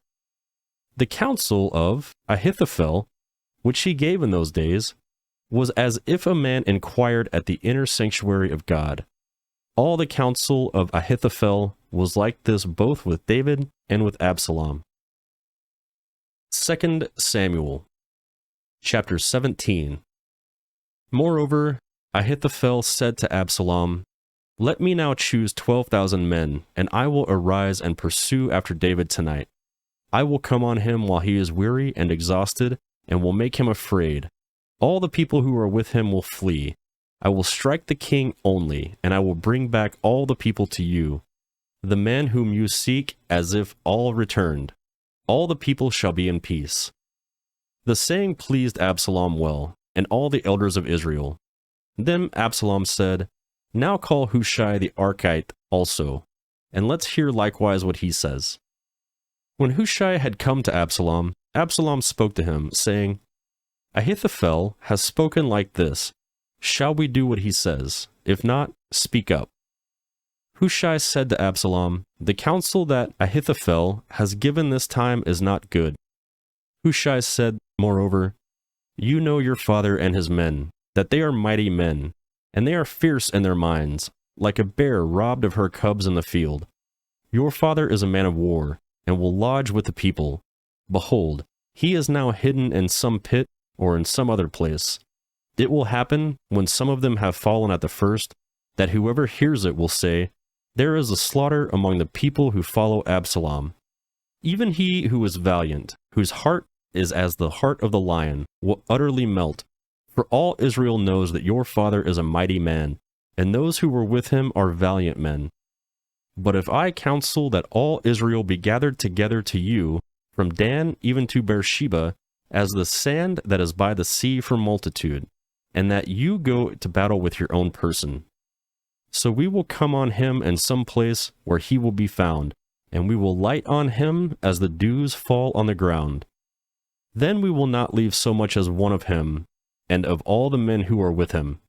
Moreover, if he has gone into a city, then all Israel will bring ropes to that city, and we will draw it into the river, until there isn't one small stone found there. Absalom and all the men of Israel said, The counsel of Hushai the Archite is better than the counsel of Ahithophel, for Yahweh had ordained to defeat the good counsel of Ahithophel, to the intent that Yahweh might bring evil on Absalom. Then Hushai said to Zadok and Abiathar the priests, Ahithophel counseled Absalom and the elders of Israel that way, and I have counseled this way. Now therefore send quickly and tell David, saying, Don't lodge tonight at the fords of the wilderness, but by all means pass over, lest the king be swallowed up, and all the people who are with him. Now Jonathan and Ahimaaz were staying by En Rogel, and a female servant used to go and report to them, and they went and told King David, for they couldn't risk being seen coming into the city. But a boy saw them, and told Absalom. Then they both went quickly, and came to the house of a man in Bahurim, who had a well in his court, and they went down there. The woman took and spread the covering over the well's mouth, and spread out crushed grain on it, and nothing was known. Absalom's servants came to the woman to the house, and they said, Where is Ahimaaz and Jonathan? The woman said to them, They have gone over the brook of water. When they had sought and could not find them, they returned to Jerusalem. After they had departed, they came up out of the well and went and told King David. And they said to David, Arise, and pass quickly over the water, for thus has Ahithophel counseled against you. Then David arose, and all the people who were with him, and they passed over the Jordan. By the morning light there lacked not one of them who had not gone over the Jordan. When Ahithophel saw that his counsel was not followed, he saddled his donkey, arose, and went home to his city, set his house in order, and hanged himself. And he died, and was buried in the tomb of his father. Then David came to Mahanaim. Absalom passed over the Jordan, he and all the men of Israel with him. Absalom set Amasa over the army instead of Joab. Now Amasa was the son of a man whose name was Ithra, the Israelite, who went into Abigail, the daughter of Nahash, sister to Zeruiah, Joab's mother. Israel and Absalom encamped in the land of Gilead. When David had come to Mahanaim, Shobai, the son of Nahash of Rabbah of the children of Ammon, and Machir, the son of Amael and Lodbar, and Barzillai, the Gileadite, from Rogelem, brought beds, basins, earthen vessels, wheat, barley, meal, parched grain, beans, lentils, roasted grain, honey, butter, sheep, and cheese of the herd, for David and for the people who were with him to eat. For they said, The people are hungry, weary, and thirsty in the wilderness. 2 Samuel, chapter 18. David counted the people who were with him, and set captains of thousands and captains of hundreds over them. David sent the people out, a third part under the hand of Joab, and a third part under the hand of Abishai, the son of Zeruiah, Joab's brother, and a third part under the hand of Ittai, the Gittite. The king said to the people, I will also surely go out with you myself. But the people said, You shall not go out, for if we flee away, they will not care for us, neither if half of us die, they will care for us. But you are worth 10,000 of us. Therefore, now it is better that you are ready to help us out of the city. The king said to them, I will do what seems best to you. The king stood beside the gate, and all the people went out by hundreds and by thousands. The king commanded Joab and Abishai and Ittai, saying, "Deal gently for my sake with the young men of Absalom." All the people heard when the king commanded all the captains concerning Absalom. So the people went out into the field against Israel, and the battle was in the forest of Ephraim. The people of Israel were struck there before David's servants, and there was a great slaughter there that day of 20,000 men. For the battle there was spread over the surface of all the country, and the forest devoured more people that day than the sword devoured. Absalom happened to meet David's servants. Absalom was riding on his mule, and the mule went under the thick boughs of a great oak, and his head caught hold of the oak, and he was hanging between the earth and the sky, and the mule that was under him went on. A certain man saw it, and told Joab, and said, "Behold, I saw Absalom hanging in an oak." Joab said to the man who told him, "Behold, you saw it, and why didn't you strike him there to the ground? I would have given you 10 pieces of silver and a sash." The man said to Joab, "Though I should receive 1,000 pieces of silver in my hand, I still wouldn't stretch out my hand against the king's son. For in our hearing the king commanded you and Abishai and Ittai, saying, 'Beware that no one touch the young man Absalom.' Otherwise, if I had dealt falsely against his life, and there is no matter hidden from the king, then you yourself would have set yourself against me." Then Joab said, "I am not going to wait like this with you." He took 3 darts in his hand and thrust them through Absalom's heart while he was still alive in the middle of the oak. 10 young men who bore Joab's armor surrounded and struck Absalom and killed him. Joab blew the trumpet, and the people returned from pursuing after Israel, for Joab held the people back. They took Absalom and cast him into a great pit in the forest, and raised over him a very great heap of stones. Then all Israel fled, each to his own tent. Now Absalom in his lifetime had taken and reared up for himself the pillar which is in the king's valley, for he said, "I have no son to keep my name in memory." He called the pillar after his own name. It is called Absalom's monument to this day. Then Ahimaaz, the son of Zadok, said, "Let me now run and carry the king news, how Yahweh has avenged him of his enemies." Joab said to him, "You must not be the bearer of news today, but you must carry news another day. But today you must carry no news, because the king's son is dead." Then Joab said to the Cushite, "Go, tell the king what you have seen." The Cushite bowed himself to Joab and ran. Then Ahimaaz, the son of Zadok, said yet again to Joab, "But come what may, please let me also run after the Cushite." Joab said, "Why do you want to run, my son, since you will have no reward for the news?" But come what may, he said, "I will run." He said to him, "Run." Then Ahimaaz run by the way of the plain, and outran the Cushite. Now David was sitting between the 2 gates, and the watchman went up to the roof of the gate to the wall, and lifted up his eyes and looked, and behold, a man running alone. The watchman shouted and told the king. The king said, "If he is alone, there is news in his mouth." He came closer and closer. The watchman saw another man running, and the watchman called to the gatekeeper and said, "Behold, a man is running alone." The king said, "He also brings news." The watchman said, "I think the running of the first one is like the running of Ahimaaz, the son of Zadok." The king said, "He is a good man and comes with good news." Ahimaaz called and said to the king, "All is well." He bowed himself before the king with his face to the earth and said, "Blessed is Yahweh your God, who has delivered up the men who lifted up their hand against my lord the king." The king said, "Is it well with the young man Absalom?" Ahimaaz answered, "When Joab sent the king's servant, even me your servant, I saw a great tumult, but I didn't know what it was." The king said, "Come and stand here." He came and stood still. Behold, the Cushite came. The Cushite said, "Good news for my lord the king, for Yahweh has avenged you today of all those who rose up against you." The king said to the Cushite, Is it well with the young man Absalom? The Cushite answered, May the enemies of my lord the king, and all who rise up against you to do you harm, be as that young man is. The king was much moved, and went up to the room over the gate and wept. As he went, he said, My son Absalom, my son Absalom, I wish I had died instead of you. Absalom, my son, my son. 2 Samuel, chapter 19. Joab was told, Behold, the king weeps and mourns for Absalom.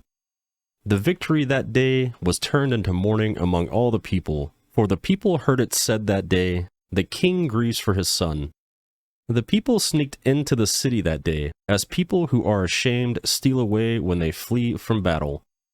The king covered his face, and the king cried with a loud voice, My son Absalom, Absalom, my son, my son. Joab came into the house to the king, and said, Today you have shamed the faces of all your servants, who today have saved your life, and the lives of your sons and of your daughters, and the lives of your wives, and the lives of your concubines, in that you love those who hate you, and hate those who love you.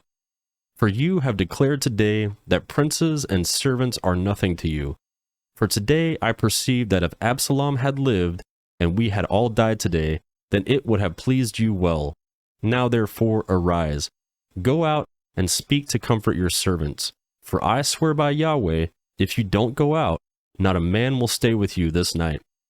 That would be worse to you than all the evil that has happened to you from your youth until now. Then the king arose and sat in the gate. The people were all told, Behold, the king is sitting in the gate. All the people came before the king. Now Israel had fled, every man to his tent. All the people were at strife throughout all the tribes of Israel, saying, The king delivered us out of the hand of our enemies, and he saved us out of the hand of the Philistines, and now he has fled out of the land from Absalom. Absalom, whom we anointed over us, is dead in battle.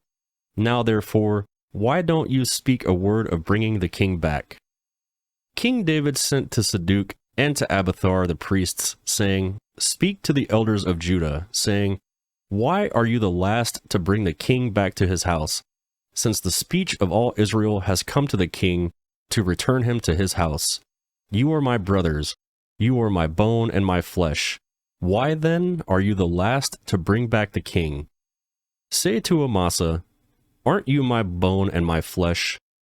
God do so to me, and more also, if you aren't captain of the army before me continually instead of Joab. He bowed the heart of all the men of Judah, even as one man, so that they sent to the king, saying, Return, you and all your servants. So the king returned, and came to the Jordan. Judah came to Gilgal, to go to meet the king, to bring the king over the Jordan. Shimei, the son of Gera, the Benjamite, who was of Bahurim, hurried and came down with the men of Judah to meet King David. There were 1,000 men of Benjamin with him, and Ziba, the servant of Saul's house, and his 15 sons and his 20 servants with him, and they went through the Jordan in the presence of the king. A ferry boat went to bring over the king's household, and to do what he thought good. Shimei, the son of Gera, fell down before the king when he had come over the Jordan. He said to the king, Don't let my lord impute iniquity to me, or remember that which your servant did perversely the day that my lord the king went out from Jerusalem, that the king should take it to his heart. For your servant knows that I have sinned. Therefore, behold, I have come today as the first of all the house of Joseph to go down to meet my lord the king. But Abishai, the son of Zeruiah, said, Shouldn't Shimei be put to death for this, because he has cursed Yahweh's anointed? David said, What have I to do with you, you sons of Zeruiah, that you should be adversaries to me today? Shall any man be put to death today in Israel? For don't I know that I am king over Israel today? The king said to Shimei, You will not die. The king swore to him.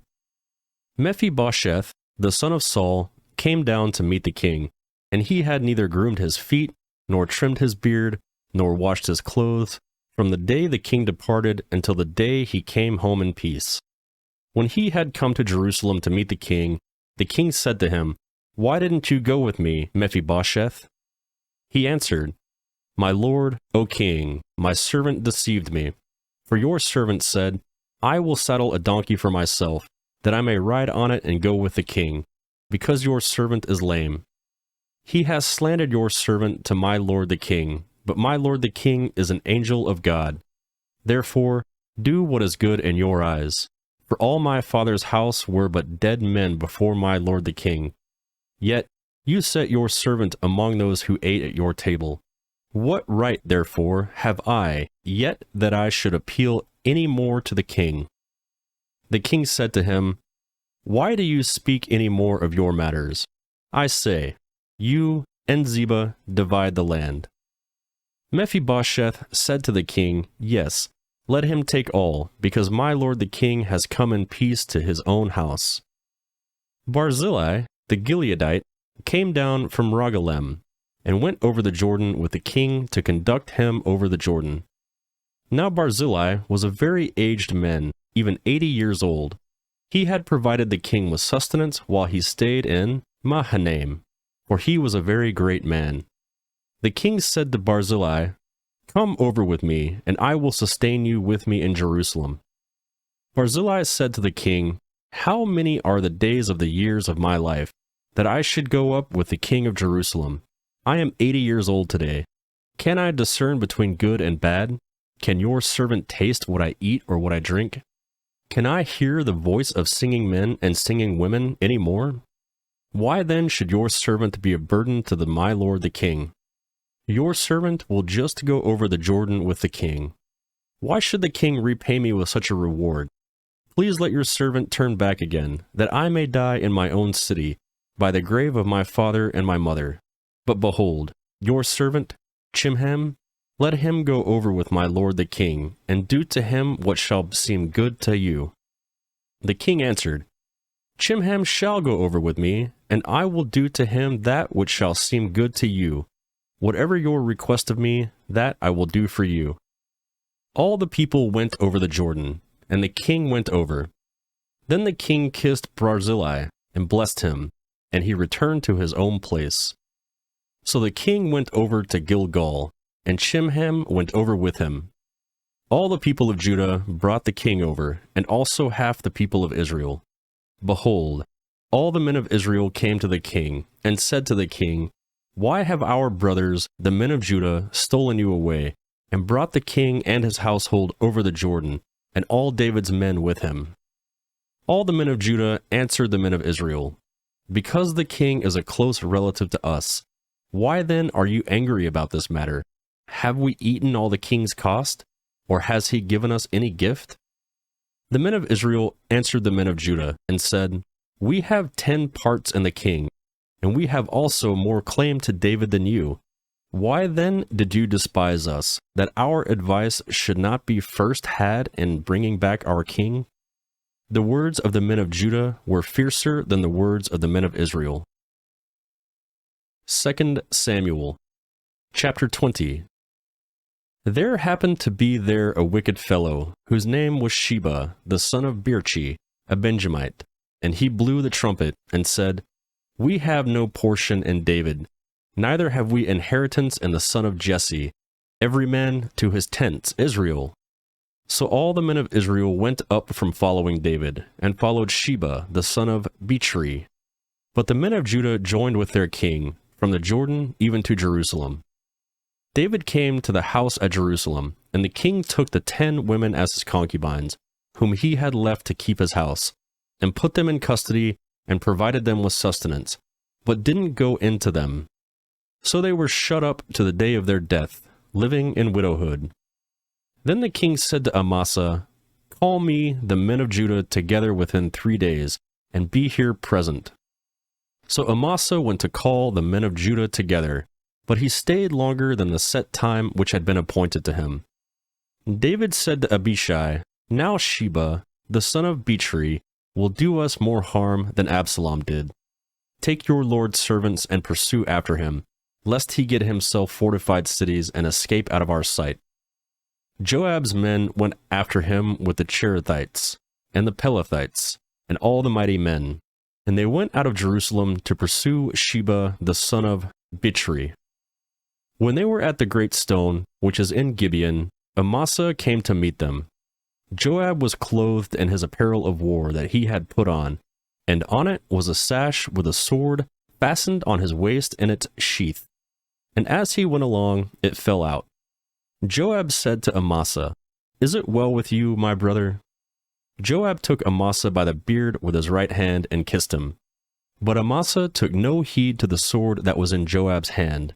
So he struck him with it in the body and shed out his bowels to the ground, and didn't strike him again, and he died. Joab and Abishai, his brother, pursued Sheba the son of Bichri.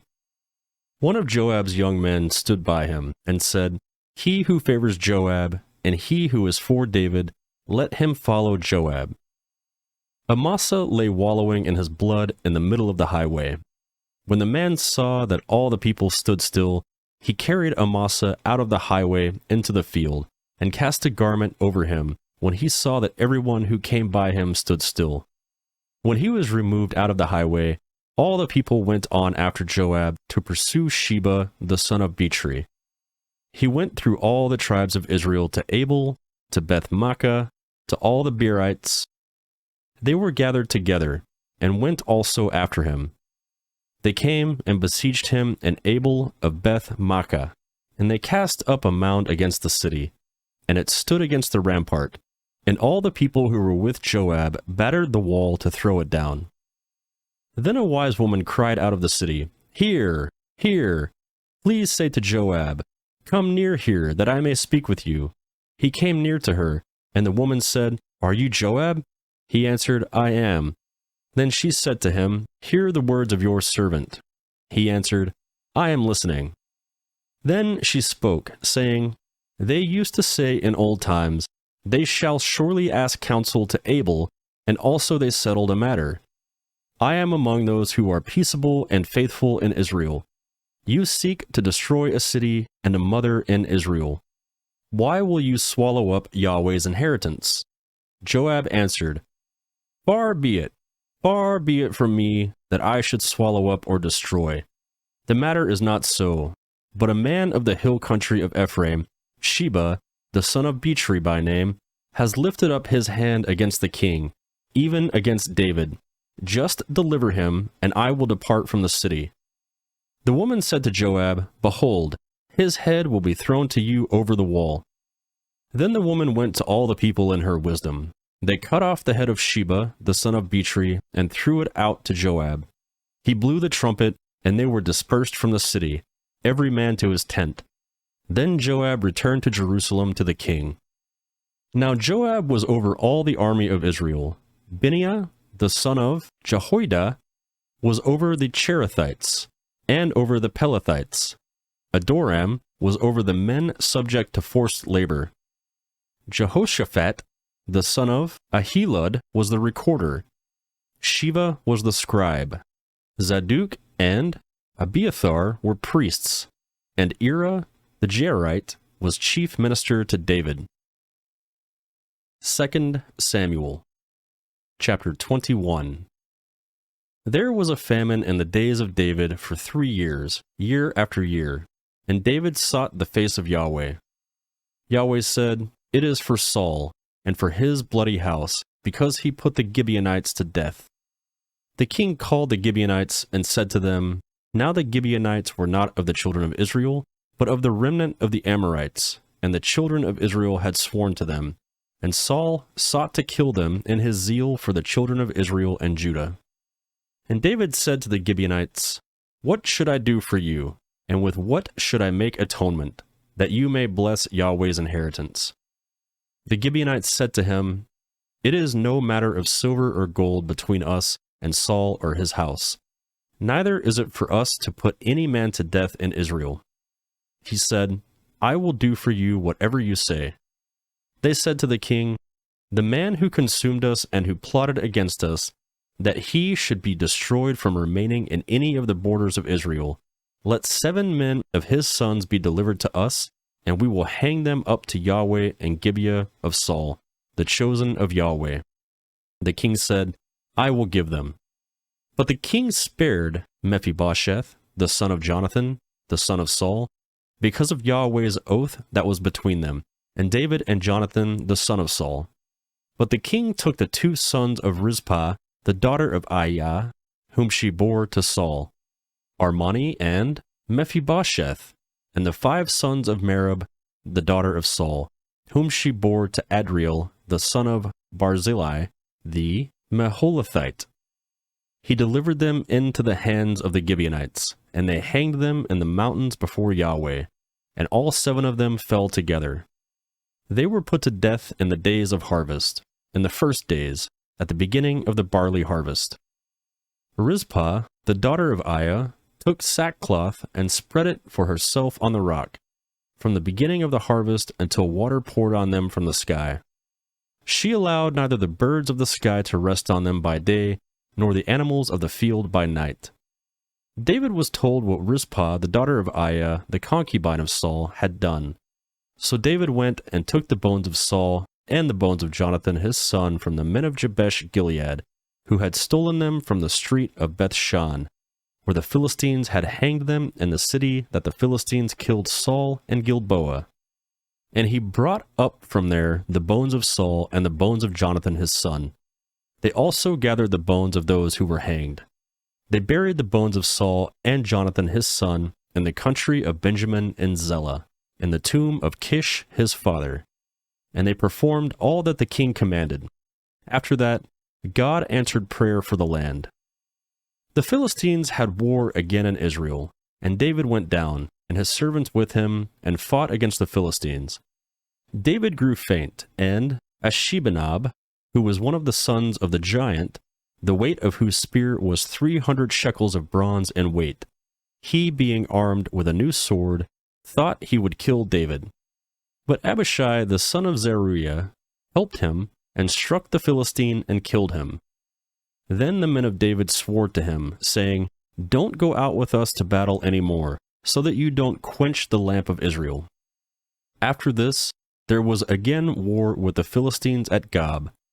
Then Sibbecai the Hushathite killed Saph, who was of the sons of the giant. There was again war with the Philistines at Gob, and Elhanan, the son of Jer-Oregim, the Bethlehemite, killed Goliath, the Gittite's brother, the staff of whose spear was like a weaver's beam. There was again war at Gath, where there was a man of great stature, who had 6 fingers on every hand and 6 toes on every foot, 24 in number. He was also born to the giant. When he defied Israel, Jonathan, the son of Shimei, David's brother, killed him. These 4 were born to the giant in Gath, and they fell by the hand of David and by the hand of his servants. 2 Samuel, chapter 22. David spoke to Yahweh the words of this song in the day that Yahweh delivered him out of the hand of all his enemies, and out of the hand of Saul. And he said, Yahweh is my rock, my fortress, and my deliverer, even mine. God is my rock in whom I take refuge, my shield and the horn of my salvation, my high tower and my refuge. My Savior, you save me from violence. I call on Yahweh, who is worthy to be praised. So shall I be saved from my enemies. For the waves of death surrounded me, for the floods of ungodliness made me afraid. The cords of Sheol were around me, the snares of death caught me. In my distress I called on Yahweh, yes, I called to my God. He heard my voice out of his temple, my cry came into his ears. Then the earth shook and trembled, the fountains of heaven quaked and were shaken, because he was angry. Smoke went up out of his nostrils, consuming fire came out of his mouth.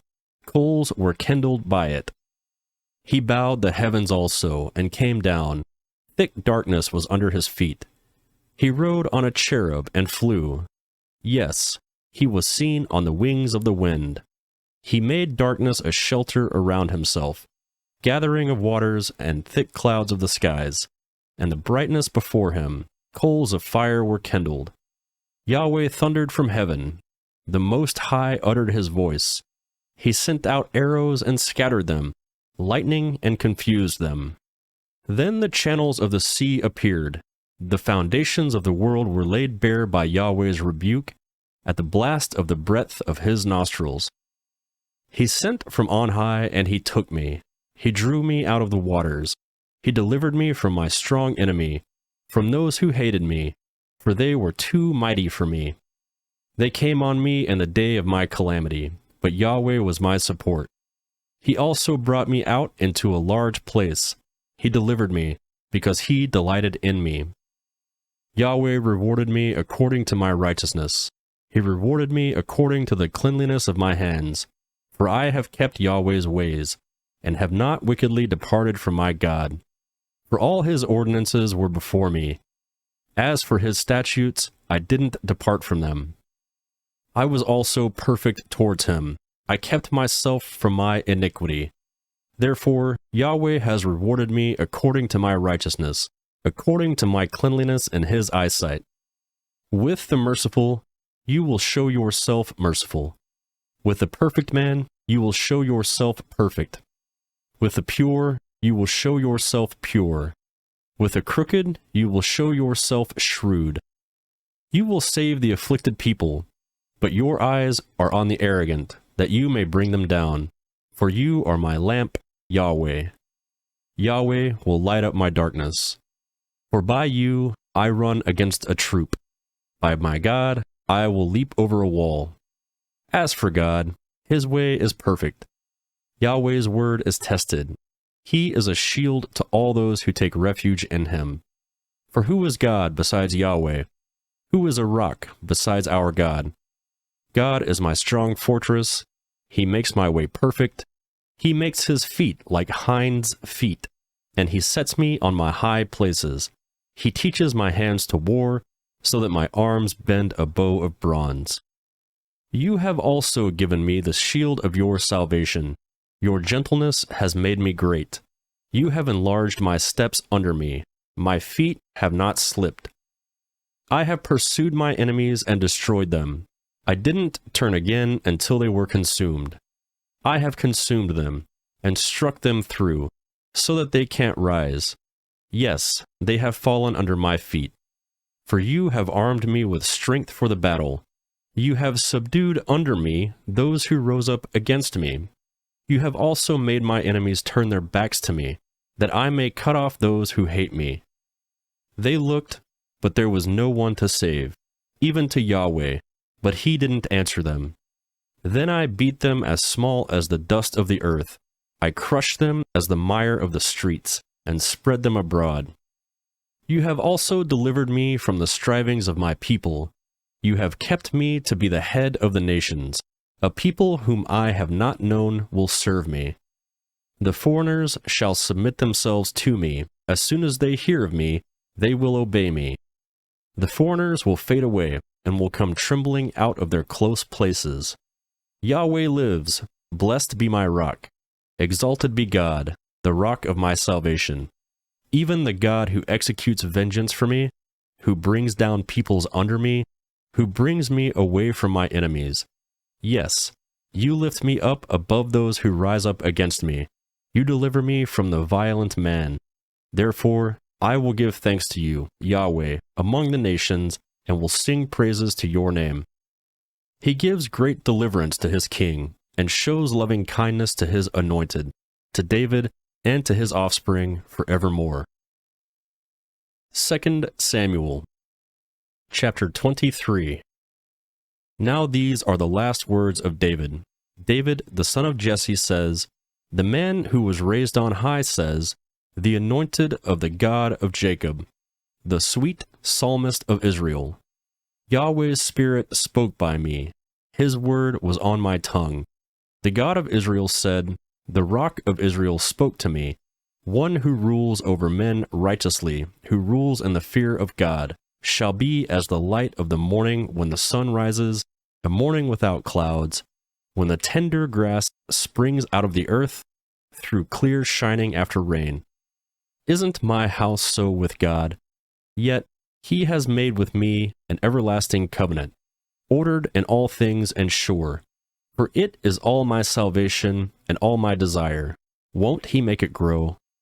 But all the ungodly will be as thorns to be thrust away, because they can't be taken by the hand.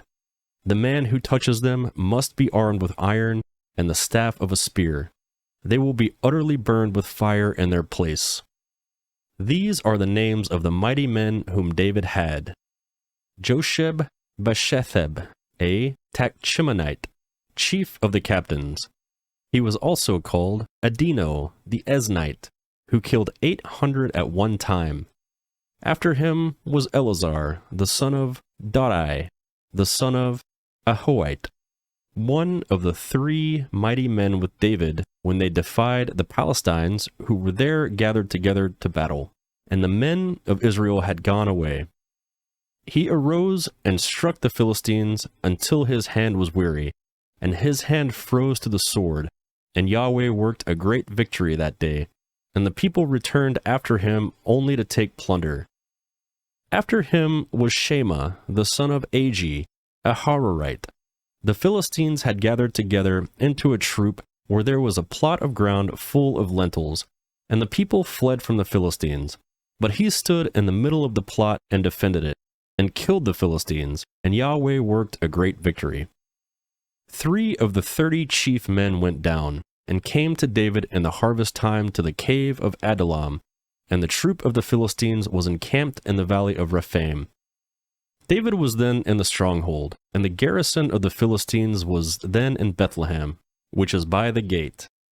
The 3 mighty men broke through the army of the Philistines and drew water out of the well of Bethlehem that was by the gate, and took it and brought it to David. But he would not drink of it, but poured it out to Yahweh. He said, "Be it far from me, Yahweh, that I should do this. Isn't this the blood of the men who risked their lives to go?" Therefore he would not drink it. The 3 mighty men did all these things. Abishai, the brother of Joab, the son of Zeruiah, was chief of the 3. He lifted up his spear against 300 and killed them, and had a name among the 3. Wasn't he most honorable of the 3? Therefore he was made their captain. However, he wasn't included as one of the 3. Benaiah, the son of Jehoiada, the son of a valiant man in Kabzeel, who had done mighty deeds, killed the 2 sons of Ariel of Moab. He also went down and killed a lion in the middle of a pit in a time of snow. He killed a huge Egyptian, and the Egyptian had a spear in his hand, but he went down to him with a staff and plucked the spear out of the Egyptian's hand, and killed him with his own spear. Benaiah, the son of Jehoiada, did all these things, and had a name among the 3 mighty men. He was more honorable than the 30. But he didn't attain to the 3. David set him over his guard. Asahel, the brother of Joab, was one of the 30. Elhanan, the son of Dodo, of Bethlehem.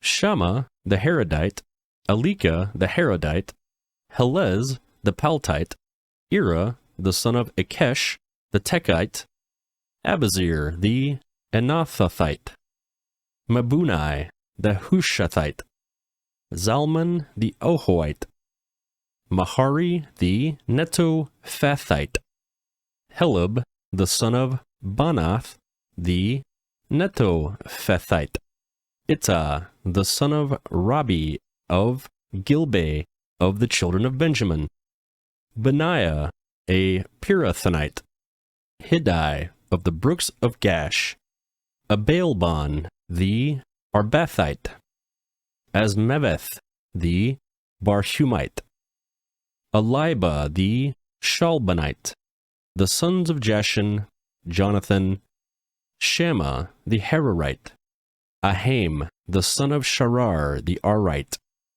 Eliphalet, the son of Ahasbai, the son of the Machathite, Elam, the son of Ahithophel, the Gilonite, Hezro, the Carmelite, Hari, the Arbite, Egal, the son of Nathan of Zobah, Bani, the Gadite, Zelek the Ammonite, Naharai the Beerothite, armor-bearers to Joab, the son of Zeruiah, Ira the Ithrite, Gareb the Ithrite, and Uriah the Hittite, 37 in all. 2 Samuel, chapter 24.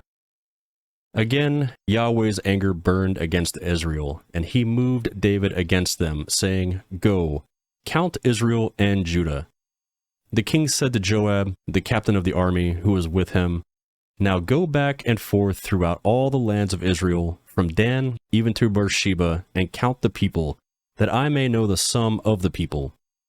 Joab said to the king, Now may Yahweh your God add to the people, however many they may be, 100 times, and may the eyes of my lord the king see it.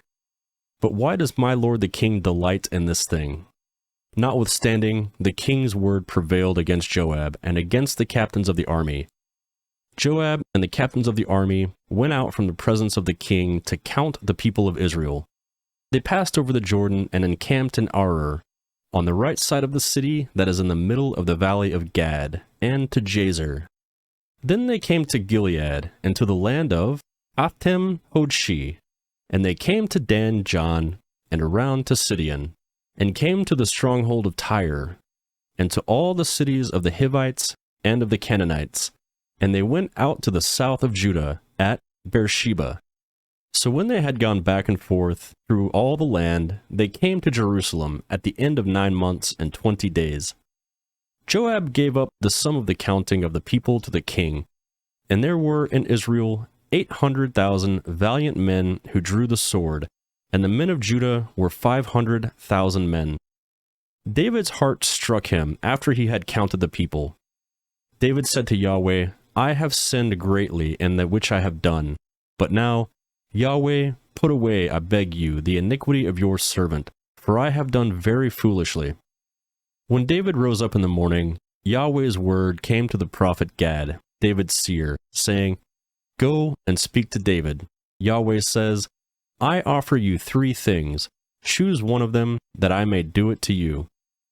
So Gad came to David and told him, Shall 7 years of famine come to you in your land? Or will you flee 3 months before your foes while they pursue you? Or shall there be 3 days' pestilence in your land? Now answer, and consider what answer I shall return to him who sent me. David said to Gad, I am in distress. Let us fall now into Yahweh's hand, for his mercies are great. Let me not fall into man's hand. So Yahweh sent a pestilence on Israel from the morning even to the appointed time, and 70,000 men died of the people of Dan even to Beersheba. When the angel stretched out his hand towards Jerusalem to destroy it, Yahweh relented of the disaster, and said to the angel who destroyed the people, It is enough, now withdraw your hand. Yahweh's angel was by the threshing floor of Araunah the Jebusite.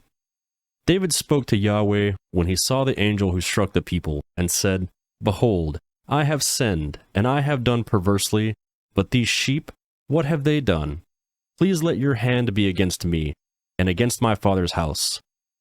Gad came that day to David, and said to him, Go up, build an altar to Yahweh on the threshing floor of Araunah the Jebusite. David went up, according to the saying of Gad, as Yahweh commanded. Araunah looked out, and saw the king and his servants coming on toward him. Then Araunah went out and bowed himself before the king with his face on the ground. Araunah said, Why has my lord the king come to his servant? David said, To buy your threshing floor, to build an altar to Yahweh, that the plague may be stopped from afflicting the people. Araunah said to David, Let my lord the king take and offer up what seems good to him. Behold, the cattle for the burnt offering, and the threshing sledges, and the yokes of the oxen for the wood. All this, O king, does Araunah give to the king. Araunah said to the king, May Yahweh your God accept you. The king said to Araunah, No, but I will most certainly buy it from you for a price. I will not offer burnt offerings to Yahweh my God, which cost me nothing. So David bought the threshing floor and the oxen for 50 shekels of silver. David built an altar to Yahweh there, and burnt offerings and peace offerings. So Yahweh was entreated for the land, and the plague was removed from Israel.